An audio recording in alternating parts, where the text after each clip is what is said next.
queens right there beside you. I just want my neck and wristlet with diamonds. I just want my shoes and clothes. What it do, Always Nigeria gang? What it do, Always Nigeria? What? Coming at you today with a highly requested video. But before we get into that, I just want to say thank you so much to my loyal subscribers who constantly tune in and show me their support. If you are new to this channel and you're just clicking in, this is the first thumbnail you've seen.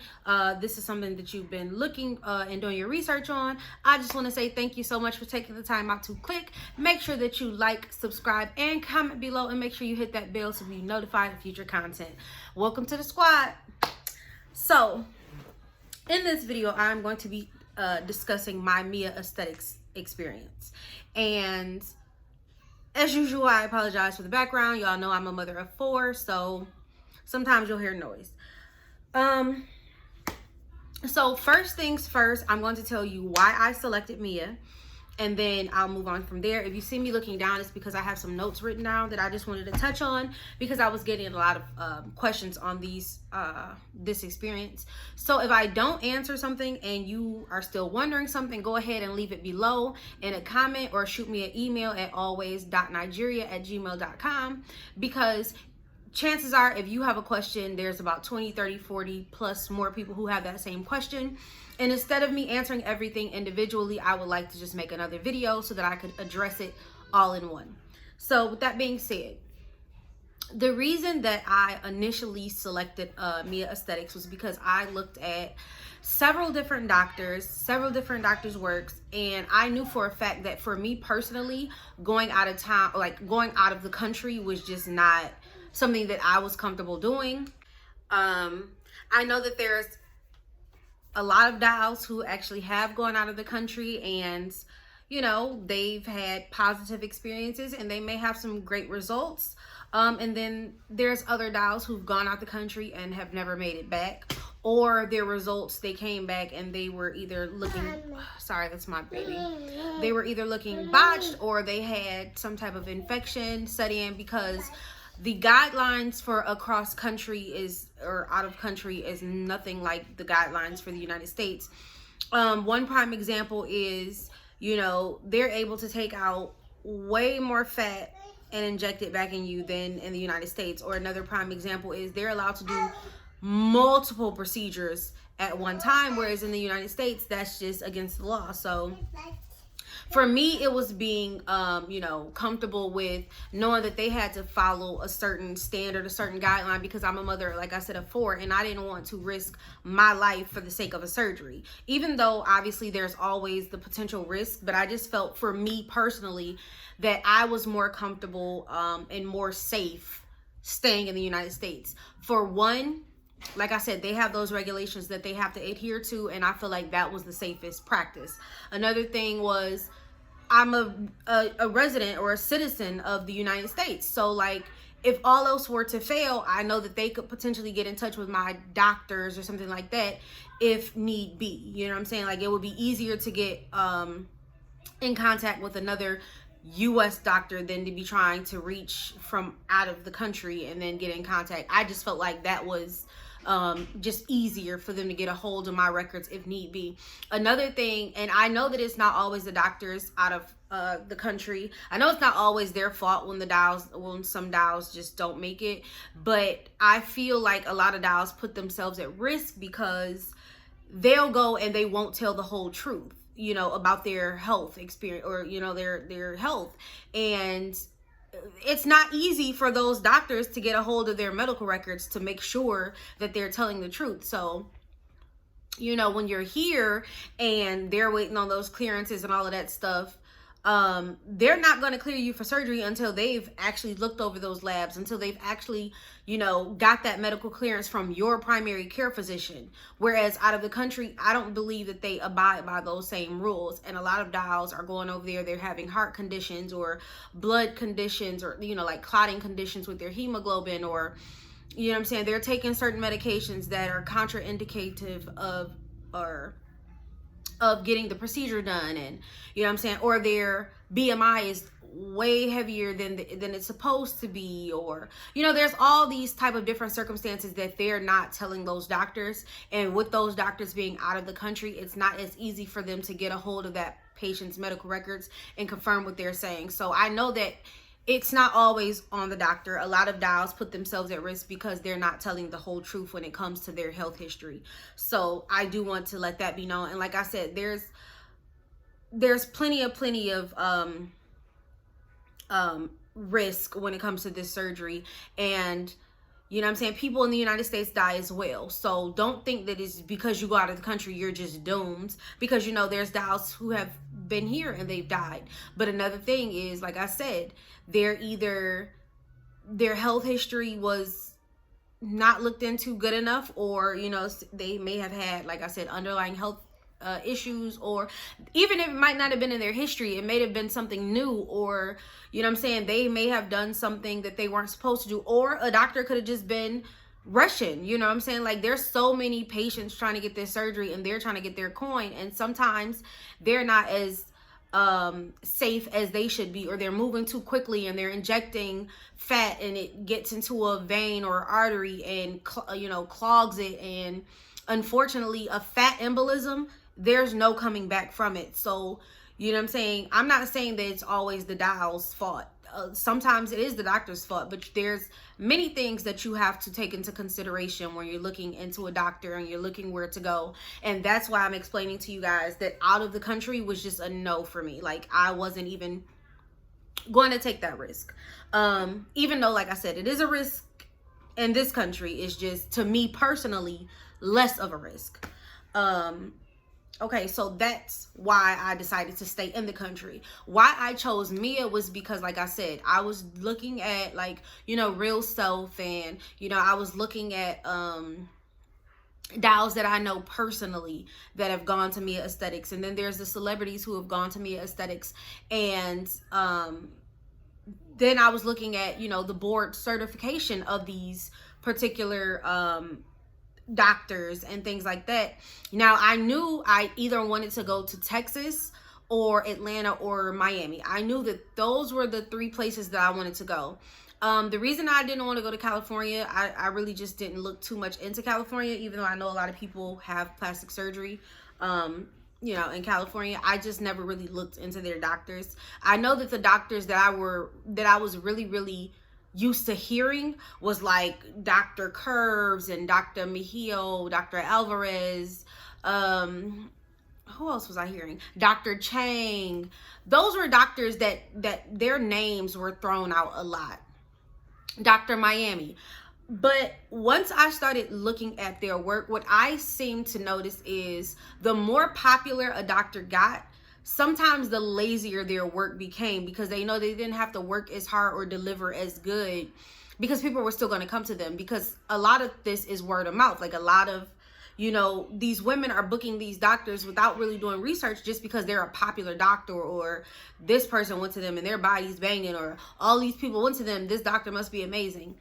So if you take anything from this video, do your research. Don't just take or book with the most popular surgeon that you can find.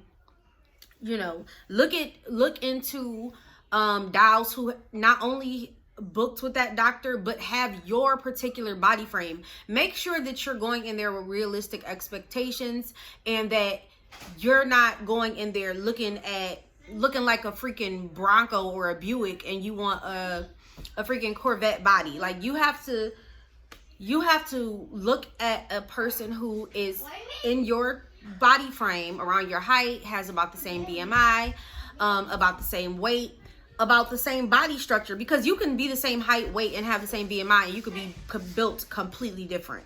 So look at that person that you're looking at their before and you're looking at their after, and make sure that their before resembles you. Don't be looking at somebody whose before is completely different, because you're not going to have the same results. Let's just put that out there. When you choose your doctor, make sure that you've not only done your research, but you're looking at their patients who have the same type of body structure as you, and things like that. And that's what I did. I also knew what I didn't want. And I was looking at patients who came from doctors that I liked, but I didn't like their work on these particular patients. And I was starting to see too much of that from, like, say, Dr. Miami. And I'm like, okay, well, Dr. Miami's out. Like, I'm not even about to even do that. Dr. Mejio. I really, really like Dr. Mejio's curvature. Like, he can curve and sculpt, and he does aggressive lipo. I like Dr. Fasusi. He was a newer doctor at Mia Aesthetics. However, the reason I didn't go with him was because his price changed within 3 weeks. I was going to be paying like an additional $1,800, and I just didn't want to do that. And I also couldn't get the month that I wanted. So that's the only reason that I chose not to go with him. It wasn't anything against his work or anything like that. It was literally the price change within not even 3 weeks, or within 3 weeks. And the fact that I couldn't get the surgery date that I wanted, like not even the month. So I was like, no, I don't want to push my surgery back out that far. So I started looking at other doctors. Now, why I chose Dr. Gray is simply because not only does this man have experience in plastic surgery for like 20 plus years, it was about the fact that I knew he had something to prove, and that I would be not one of his first dials, but like within that first time frame of him being at Mia Aesthetics. And I knew like he for sure wasn't gonna be killing nobody on the table, because he needs to build up his clientele. So like I knew he was gonna be careful. You know what I'm saying? Like that was gonna be a real bad look for you just to come to a clinic and like a few months later have a death already. And I didn't see any deaths. Like, I've researched this man. I have not found one death from him, or because of him, or caused by him, or anything like that. So that was a big thing for me, because hello, I'm not trying to, I almost sounded like Donald Trump, like I wasn't trying to wake up on the table dead, you feel me? But no, I wasn't trying to be laid out on that table butt booty naked trying to get plastic surgery and then wind up dead. So not, like I said, that was a win-win for me. Not only was his prices a little bit lower, I've gone into pricing with him. I overall paid about $6,800. But that was because I had also booked the recovery house, and I booked, I got the package. So like, you know, like the garment and the BBL pillow and the massages and the abdominal board and the 3 foams. So that was that. Now, that's the reason I chose him. Like I said, he not only had experience, he was new here, so I knew he had something to prove. And I did not find not one death. And I was researching to make sure that, you know, the doctors that I was trying to go to did not. Now, that's the reason I chose him. Like I said, he not only had experience, he was new here, so I knew he had something to prove. And I did not find not one death. Okay, so like I said, I was making sure that whoever I chose did not have a death at all. So moving on to my actual experience. So sorry, I realized I was a little out of frame. So one big thing that I hear about is Mia's communication, or lack thereof. And I just want to give you guys my overall experience with them as far as their communication before COVID and after COVID. So prior to COVID, I did my consultation. You know how you do the little virtual consultation. So I did that. 2 days later, literally, I got a call telling me who my concierge would be and all of that stuff, right? Okay, so boom. You know, they're sending me out my pricing list and all of that within literally 2 days. So after that, you know, I reached back out to them maybe 3 weeks later when I was ready to book. Once I had decided on which doctor I wanted to do, which was Dr. Fasusi originally. And this was before Dr. Gray even started working there. Dr. Fasusi, who was at the time new to the clinic as well. Like I said, the new doctor, as long as they have experience, that's who I wanted to go with, because I was even looking at some of Dr. Alvarez's patients, and he has a really, really good patients, or like, you know, results. However, some of them, I'm looking at them and they're like, well, I can't really put that on him, because some of these people go in there wanting these unrealistic ass results. So that's probably not his fault. Anyway, so I was getting really good communication with them. When I called to book, I was able to call. I got an answer. Was calling to book. When they told me the price difference within 3 weeks, I was like, okay, no, I'm gonna go with a different doctor, because not only is the price different, I no longer can even get the date that I want. Like, it was booked out months. I was like, nah, no ma'am, no sir, I'm ready to go in May. Like, you know what I'm saying? Like, that's when I want my surgery done. So anyway, I ended up choosing Dr. Gray after doing a little, like, I told them I'll call them back, and like after a few days I called back and I was like, all right, fine, I'll just book with Dr. Gray, because I like his, you know, the amount of results that I could see, because originally, like I said, he was new. He didn't have many results on their Mia Aesthetic page. However, I did do my research on him as a doctor overall in the plastic surgery industry, and he didn't have any deaths. So sis, who you think I was going with? I mean, not saying, you know, Dr. Fasusi did either. I just wasn't paying his price. So yeah, now after COVID happened, honey child, communication, I still was getting decent communication, but it was like not what I was experiencing prior to COVID, which is understandable. But once you've already paid and you have your concierge and you're like making your payments, you know, how you want to make them, like every week or whatever, because you know you can do like, not payment arrangements technically, but you make your deposit and then you can call in as often as possible to make a payment up until you're paid off, which is what I was choosing to do. So I started getting like emails from my concierge, and then like for like 2 weeks I didn't hear anything. I was emailing, wasn't hearing anything. Next thing you know, I got an email from someone else telling me that, oh, my concierge person was kind of laid off due to COVID, blah, blah, blah. They will be taken over from them, or from her for the time being. So they were like, you know, we can assist you with making your payments, da, da, da. So they started doing that, right? So boom, next thing you know, I'm once again getting told, oh, I'm taking over for such and such, da da da. I'm like, okay, y'all doing a whole lot of taking over for such and such. If you working, why my person ain't working? You feel me? Because that's who I had originally talked to. That's who I want to talk to. I don't want to keep making payments with all y'all different people. You know what I'm saying? Then when stuff like that happen, that's when stuff get lost. Okay? So anyway, so boom, finally I was paid off. So now I'm 2 weeks out. They tell me 2 weeks prior to surgery, they call me. Oh, you need to stop any type of smoking. Mind you, I don't smoke, so that wasn't a big thing for me. But then they said I need to stop drinking. Sis, I was told 7 days prior to surgery. I don't know nothing about no 2 weeks. What are you talking about?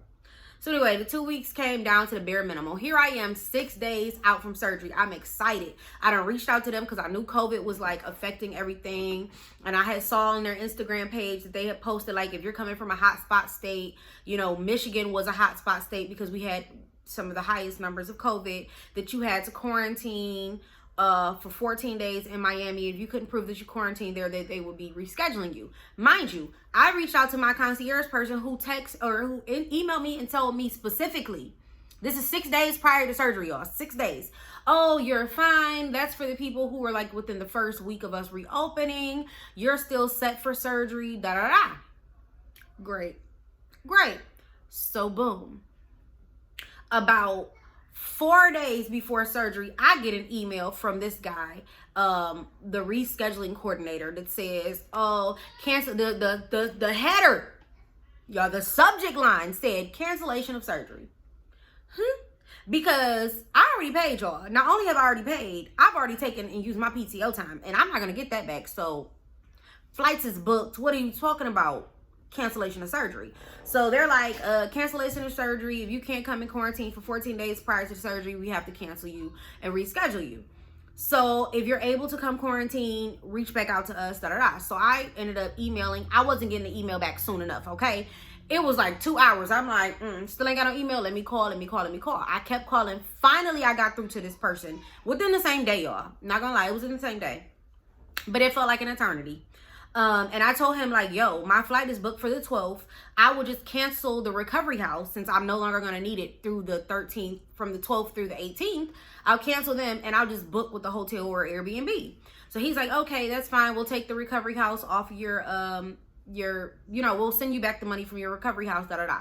So boom. All right, cool. So I go and I find me an Airbnb. I kept my flight for May 12th, because my original surgery date was May 13th. So they're like, we're gonna need proof of you booking, or I'm sorry, that you actually boarded your flight, so like, the boarding pass, as well as the confirmation of your Airbnb and how long you're gonna be there. So boom, I send all of that stuff up, right? Great. How about I get to Miami May 12th? The day I get to Miami, not even an hour after me checking into my Airbnb, I get a whole nother email talking about cancellation of surgery from someone else. It was a freaking lady this time, telling me, oh, we're going to have to cancel your surgery because you came from a hotspot state, blah, blah, blah. So I ended up emailing her. She wasn't responding. Emailed her again. No response. Call, nothing. So I ended up emailing and calling Isaac ass back like, yo, what is this lady talking about? I'm already here. I sent you my boarding pass. I sent you my confirmation for my Airbnb. I've already checked in. I'm here.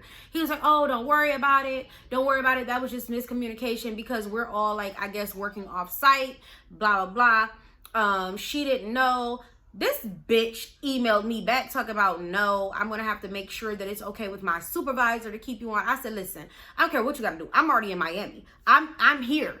I'm not going nowhere. Y'all going to give me my surgery on the new scheduled date, which was now moved from the 13th through to the 27th. So that means I would have been in Miami for 14 days prior to my surgery. So she ended up finally emailing me back like, oh, we're just going to need a copy of your boarding pass, your flight plans, your Airbnb confirmation, how long you plan on being there, and all that stuff. So I sent it all over. She was like, okay, once my supervisor reaches out to me, I'll let you know. I said, oh, you ain't got to let me know shit. I already know what it's going to be. I'm going to come up there and I better be getting my surgery because I did what y'all said. I've already come to Miami, so it shouldn't be nothing else. So, of course, she ended up emailing me like, okay, everything's fine. So boom, that was that. So if you haven't picked up on what I said, the communications start to become very, very sporadic. It became bullshit. And I understand that COVID definitely affected everything. But when you have people who've spent their money, who have booked flights, who have arrived in the state that you're doing the surgery in to quarantine for 14 days, and they left their children and their man behind for what was going to be 3 weeks, which was technically 3 weeks, except my man ended up coming that last week. Don't play with them talking about you getting a whole nother email talking about cancellation of surgery. That's just a no-go. You feel me? So anyway, if you haven't caught on, my original surgery date was May 13th.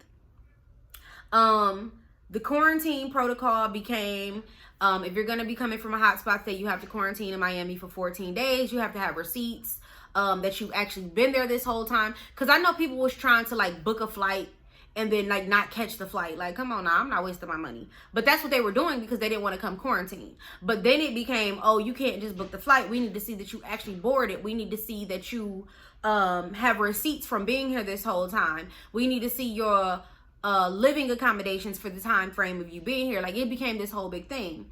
So like I said, I was notified 6 days prior to surgery that I was going to have to quarantine or cancel and reschedule. Then I was I was told 6 days prior that everything was still on for the 13th. 4 days prior to surgery, that's when I was told that I was going to have to quarantine or cancel or and reschedule. And of course they wasn't talking about giving me my money back for the whole thing. You know what I'm saying? Like, they wasn't talking about that. So anyway, moving on to the time and date of pre-op. So my surgery date became May 27th. But if you don't know, I'm in nursing school. And I had an actual exam on the 27th. So I asked them, could they either push my exam up, push my surgery up for like earlier in the morning or later. And they were like, oh, well, we can't do it later because you're going to be drugged up. You're not going to be able to take that exam. And once the doctor gives the time frame for that individual patient, we can't change it. Okay, whatever. So that was my original coordinator telling me that. But then she ended up reaching out to Isaac, who was the rescheduling coordinator, who ended up pushing my surgery up to the 26th. So now I was having pre-op and surgery the same day. So boom.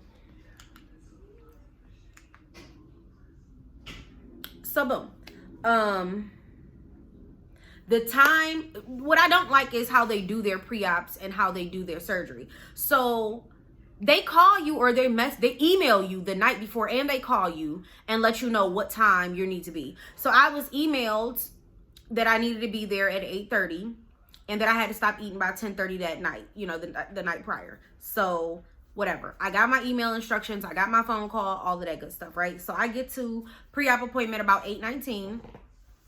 8:30 comes and goes, okay? It was another girl sitting in there. Her actual appointment was for 7:30. I'm like, yo, why your pre-op so close to my pre-op? But whatever, maybe that's just how they do their pre-ops. Then I started looking around, like it was mad girls in the lobby. Multiple of us were for Dr. Gray, multiple for Dr. Fasusi. The other doctors were at the other location, and so they didn't have any of their patients there. So boom. I'm like, okay, this is getting really weird, yo. We're having too many people in this waiting room.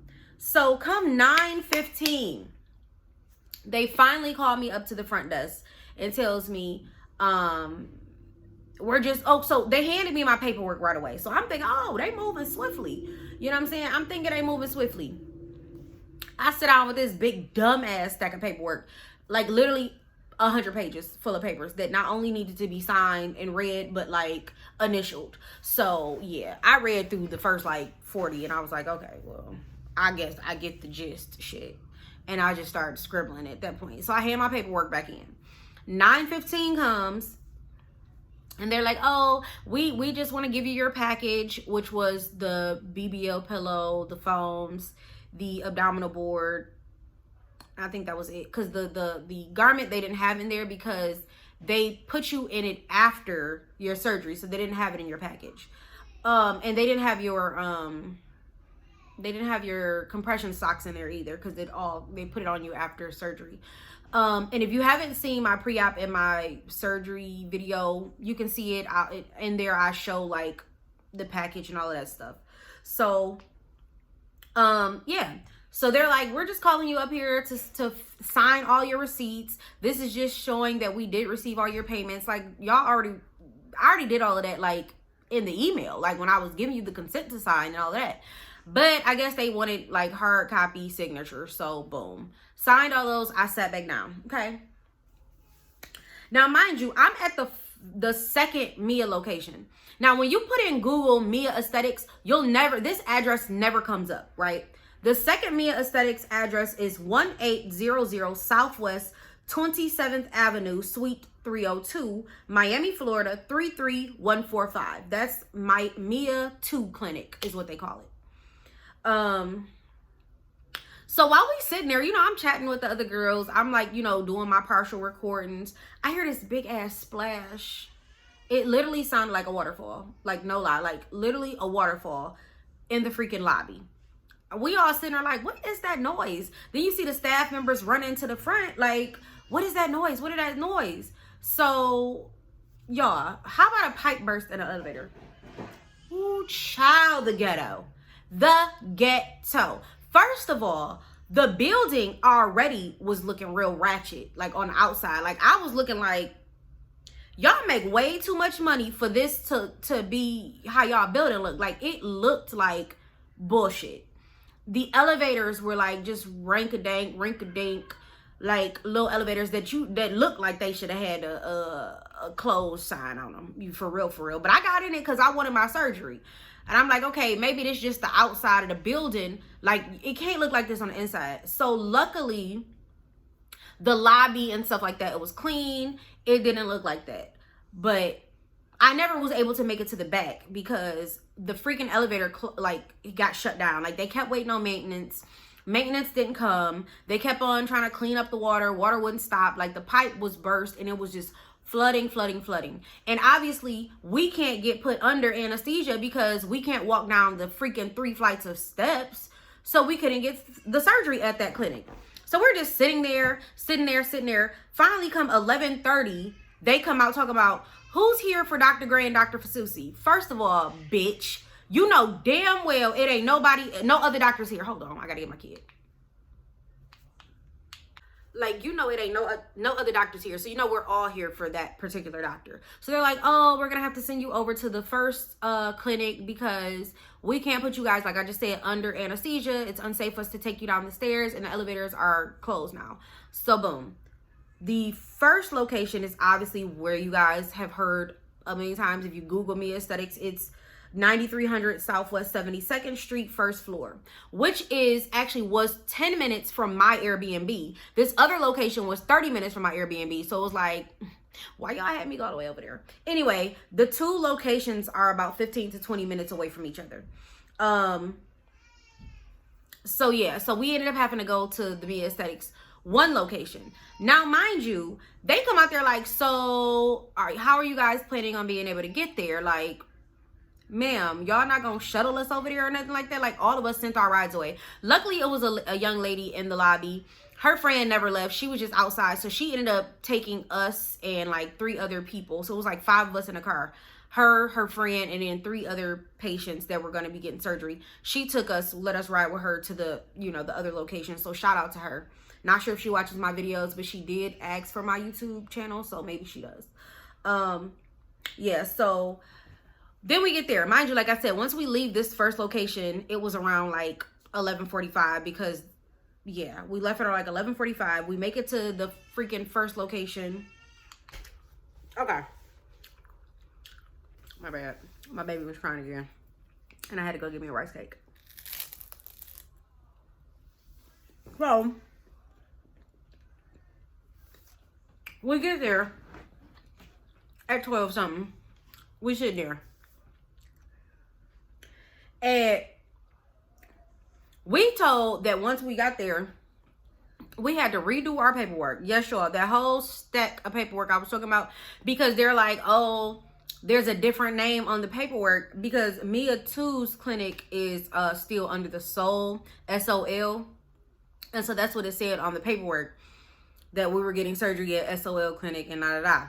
They're like, no, you have to redo it because you're at this clinic now. This, that, and the third. Oh. I didn't get called till 2:25. Yep. To redo my paperwork. Okay. At 3:15, I finally got called back for my pre-op. Mind you guys, my original pre-op was at 8:30 that morning. Never got it done. I didn't actually go into pre-op until 3:15 p.m. My pre-op appointment was about, I don't know, an hour. Because when you go in for pre-op, they make you obviously strip down. They take pictures of you. They get your vitals, like your height, your weight, your blood pressure. They send you to the bathroom. They make you do your drug test. I guess they wait on your drug test and pregnancy test to come back or whatever the case may be. And once they get those results back, then they start you with some like IV fluids. Once they start you with those IV fluids, you have to sit there for about, I don't know, y'all, 30 or so minutes. Because you're waiting on the anesthesiologist. You're waiting to actually meet your doctor. So what happened was, during my pre-op, once she got my vitals, I had to sit there for a minute. And I had to wait on Dr. Gray. Dr. Gray was in a surgery, which was for the girl who was initially there for 7:30. Yeah, her. He was just in her surgery. So once he got done with her, I finally met him. And he marked me up. Like, I showed him my wish pics, which was bad because the signal there sucked ass. And every single person said that their phone wasn't working. So if you have your wish pics in your phones, or like, save it to your photos. Don't try to go through like looking it up on Instagram and stuff. Save it in your actual photos, like screenshot it, because it'll probably just be easier for you to get to your pictures. Or some people was coming in there with like wish boards or something like that. I don't know. I wasn't doing all that. Anyway, he marked me up, and then he was like, okay, so I'm about to go in here, do this surgery. And I had to wait on that surgery to get done. Then I had to wait on an anesthesiologist. Anesthesiologist came. She spoke to me. She talked to me for a little minute or whatever. And at this time, my fluids were being ran. It wasn't ran when Dr. Gray came in. They were ran afterwards.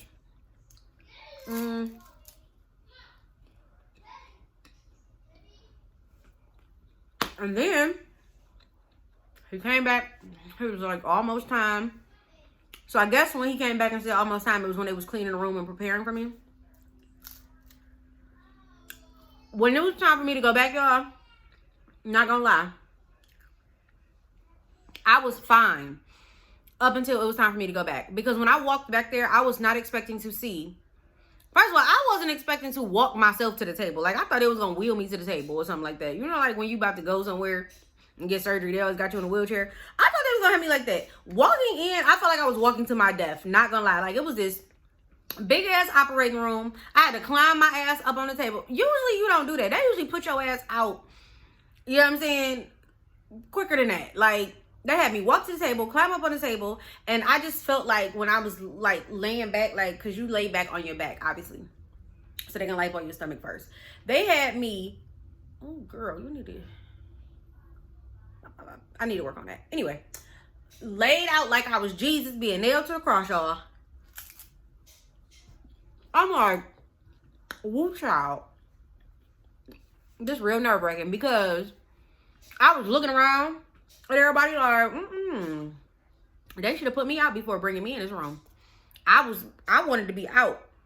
Like when people were saying that they was being put out, I thought they meant like in the pre-op room that they was getting knocked out. No, y'all. They ain't put me out till I climbed my ass up on that table and I got strapped down like Jesus. And then once they put me out, all right, prior to them putting me out, I hear, just take a few deep breaths. This is just oxygen. This is, first of all, bitch, no, it's not. This shit smell like some chemicals. Y'all is trying to put me under. Like, don't lie about what you're doing to me. Don't lie. Just tell me, like, girl, we about to put your ass out. Like, you got to be out of there. Because you telling me it's oxygen. I've been on oxygen. Like, I'm not only a nursing student, I was on life support before. Girl, you are freaking about to put me under. I've gotten dental work. I've gotten put under several times. Like, girl, this ain't no damn oxygen. And if it is, it's something else blowing in it too. Like, stop trying to play me. So, anyway, and I wasn't going to sleep right away.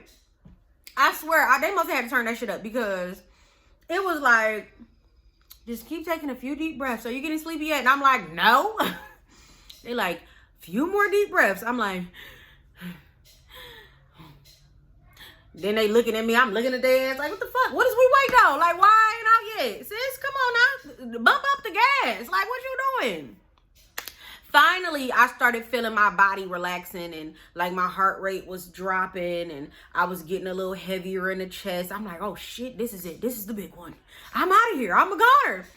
Because I ain't never took so long to get put under. I'm like, why in the fuck is it taking me so long to get put out? Like, I swear, y'all, I'm like, this is it. This is the last time I'll be waking up. Y'all don't understand the heaviness in my chest. First of all, I have like tachycardia, so like my heart beats really fast. So for them to slow my heart down so slow to where my chest was heavy, and I just felt like I was breathing super slow. I'm like, oh my God. You know how like Fred Sanford always like, this is the big one. I'm on my way. What was that bitch name? Louise, or what was mama name? I don't know what Lamont's mama name was, but you know how you, this is the big one. Oh, Ethel. No, Ethel was the aunt. Sure the fuck wasn't Ethel. He hated her ass. Anyway, whatever Lamont mama name was, he always, this is the big one. I feel it. That's how I was feeling like, oh shit. I done walked myself to my doom. But luckily I woke up in recovery. And when I was in recovery, I just heard people like, help, I'm so cold. I want to get out of here. Help me. I'm like, hello. Get me up out of here. Then the lady gonna come back there like, well, we called your boyfriend. He said he on his way. I'm like, okay, so call him again because he needs to come on. Like, I'm ready to go. Like, I'm ready to go because I woke up, I was uncomfortable as shit. Like, I just wanted to be out of there. Like, I was cold. I wasn't cold. Like, people said it was cold. I think it was because my hemoglobin was a high level. I didn't have to use Cell Saver because I had prepared for like over a month to get my hemoglobin up. So when your hemoglobin is low, you're anemic. I didn't have that issue. So I wasn't cold. Like, I don't even remember having my robe on me, to be honest, when I freaking left up out of there. I might have had it on, but if I did, I wasn't cold anyway. Prior to surgery, I was a little bit cold because they had the freaking air on freaking full blast. But then they turned it down and everybody started damn near stripping like it was hot as fuck. So it was like they got to make up their damn minds. I don't know, but that was that. Once I got out of there, like, the lady was moving real like, she was moving me along real quick in that wheelchair to where my boyfriend was kind of like, you rushing her, like, you need to slow down, you moving her too quick. Because it did hurt. Like, getting up from the wheelchair to get into the car, it hurt. I'm not gonna lie. It wasn't even that it hurt. It was so uncomfortable, and you was high. Like, I was so high, I didn't even feel my legs trying to get up. It was just the weirdest thing, weirdest experience ever, to be honest, getting up from that wheelchair to the car. So that was that. My overall experience with them as far as surgery, I would say they definitely could have did better on their communication. They definitely could have did better on their time. I feel like they book too many women at one time. I know that it's probably not always this hectic because we all had to come from another clinic to this one. So it may not always be like that. They may not be your experience. It was mine though, personally. I feel like they overbooked appointments. My overall with Dr. Gray, I feel like Dr. Gray was great. I didn't have really any complaints about him. I can say you don't get much time with your doctor. That's the only thing. You don't get much time with them. They come in, they speak to you, they ask you if you have any wish picks, any questions. They look at your body, they mark you up. I did like the fact that he explained to me what the X's and the O's and all that stuff that he was marking on me meant. He did tell me, like, that I had a really great foundation, that I didn't have any really loose skin. Even after 4 kids, he was like surprised that my stomach didn't have that much loose skin. But he did say that if I was concerned about loose skin, he didn't want to tell me I needed a tummy tuck, but he didn't want to tell me that I didn't need a tummy tuck, just because he didn't know how I cared about loose skin. Like, after getting the lipo, he was like, it may be a little bit more apparent. He did also say, like, he didn't want to oversell himself. So, like, he didn't want to say, oh, I can get all of this fat. And then I come out of surgery, like, having expected more and him giving me less. So he didn't oversell himself. I really like that. I also like the fact that he did not try to push a tummy tuck on me. He was like, well, you have great skin. You may not need it, but I don't know how you feel about having a little bit of loose skin. So he was, like, making it comfortable for me and making it my decision. As far as looking at my butt, he was like, you have a natural cuff. I don't want to put any fat down there because it'll ruin your natural cuff. It'll start making you have, like, the box shape at the bottom. Like, it'll go straight into your leg. You won't have that plump, like, that W shape that a lot of women want. He's like, you already have that. I don't want to touch that. You do have the 2 dents here. We're going to put some fat in there, and I'm going to insert some fat at the top so that when it drops, it'll drop into those dents and it'll round you out, and it'll give you that nice slope shape that you want. He told me I didn't need anything added to my hips. I already had nice hips, nice thighs. That was that. He told me that I did have a wider rib cage, so my waist will definitely take a little bit more time to sculpt. But overall, I had a great experience with him. I like that he did answer my questions. He didn't seem to rush me. He didn't seem to try to oversell himself, oversell me. Or he didn't seem like one of those car mechanics at, like, the oil change place that be like, oh, you need this, you need new windshield wipers, you need radiator flush, He didn't do any of that. Like, what I was comfortable with is what he was comfortable with. He tried to make me as comfortable as possible. So I really, really do recommend him. I really felt comfortable with him as my surgeon, even having only met him for that little bit of time. As far as the massages, so once again, what I don't like is they call you the day before and tell you about your massages. So how about, like, I'm at Mia about to get my surgery, they're already calling me, telling me when my massage is. They was talking about 6:30 in the morning for a massage. Baby, who you think getting up that early? No. Luckily, they ended up calling me back, like, later on that night, telling me, oh, the elevator was still flooded at the other clinic, so I couldn't get my massage there, and that it was now going to be at the Mia Aesthetics 1 clinic, which is 72nd Street, at like 12. So that was cool. So I had 3 massages each day. Each day it was 1 massage. It was like 20 minutes long. Didn't feel like 20 minutes. I swear it felt like more like 10. The massages, y'all, the massages. I hated the massages. I'm not gonna lie to y'all. I hated the massages. When they first of all, they have you waiting. Then they put this. The first day my massage, honestly, I got called back damn near instantly. The second and the third day took fucking forever for me to get called back, to be honest. First day I got called back within like the first 10 minutes. I'm like, oh, okay, this ain't bad. At least they ain't got you waiting for your massages, baby. The second and third day I was fucking waiting for at least an hour and a half, 2 hours before. Sometimes the third day I think I was waiting for 3 hours. The second day was about at least an hour and a half, 2 hours. The first day it was like 10 minutes, no lie, for me to get called back.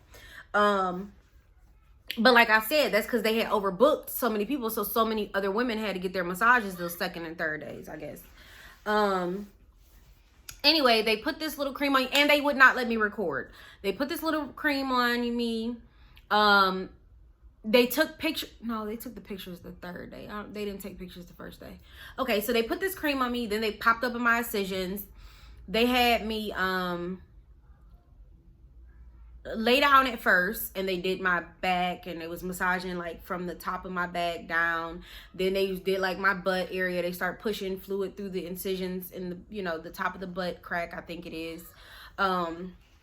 Like pushing the fluids out of there. Then they have you get up on your knees. So they're doing your massage while you're on your knees for the front. So they're doing like the sides, and they're rubbing. Oh, y'all can't even see. Let me stand up. I have to put an emoji there. So they're like rubbing. Pretty much how I do my self massages.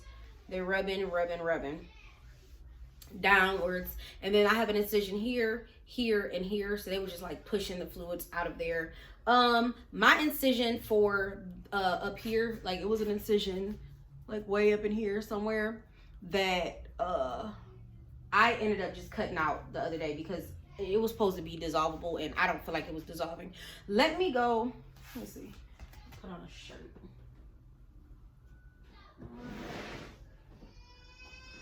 I was trying to grab a shirt.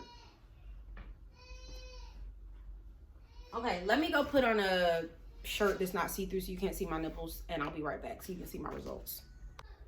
Okay, so y'all already know I hate thigh highs. So, okay, so y'all already know I hate thigh highs.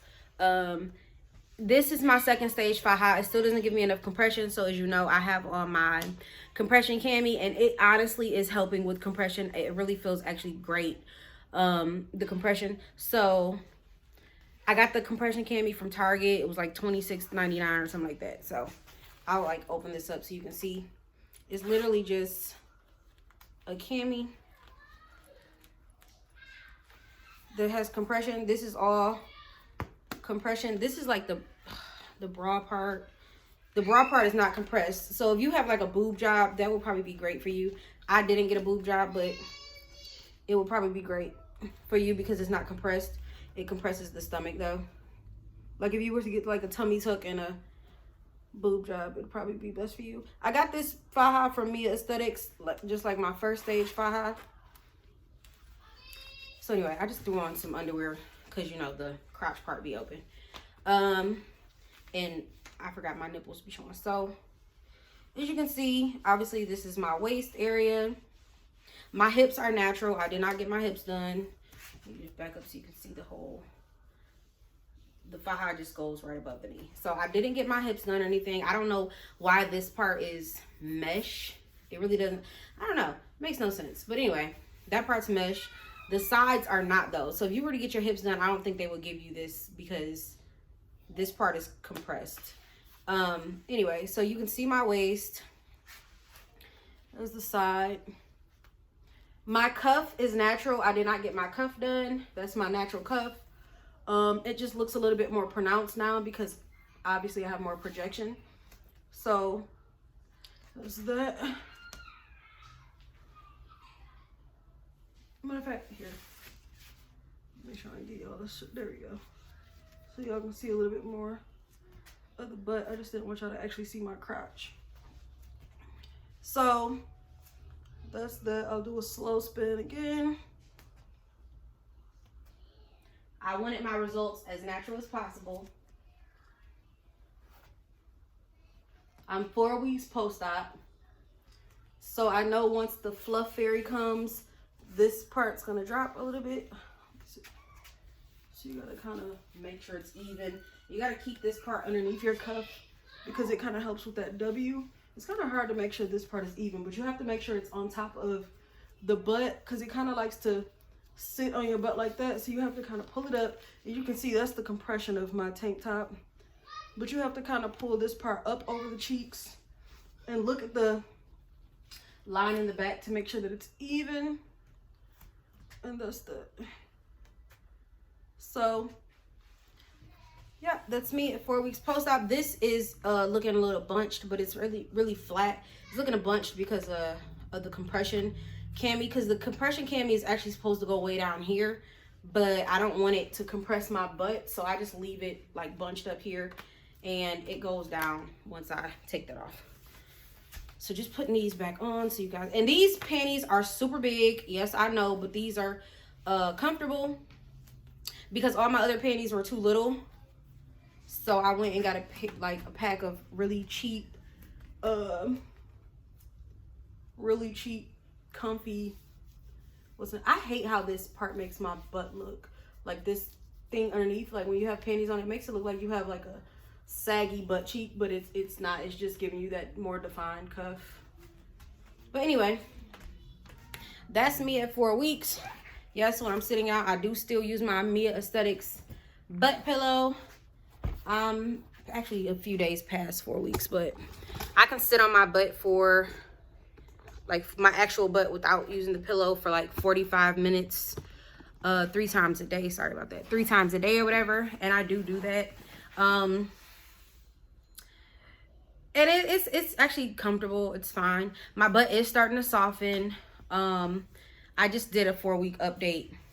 So if you haven't checked out that video, go ahead and check that video out, and you'll know about how much it's softened. Like I said, I'm still waiting on a fluff fairy. I'm still waiting on my waist to continue to be cinched. And that's all. So if you have any questions that I have not answered, go ahead and leave them in the comments below, and I'll make sure to make it a part of one of my upcoming videos. Once again, if you have not subscribed, commented, or shared, go ahead and do so, and make sure that you hit that bell so that you'll be notified of all future content. And with that being said, squad out!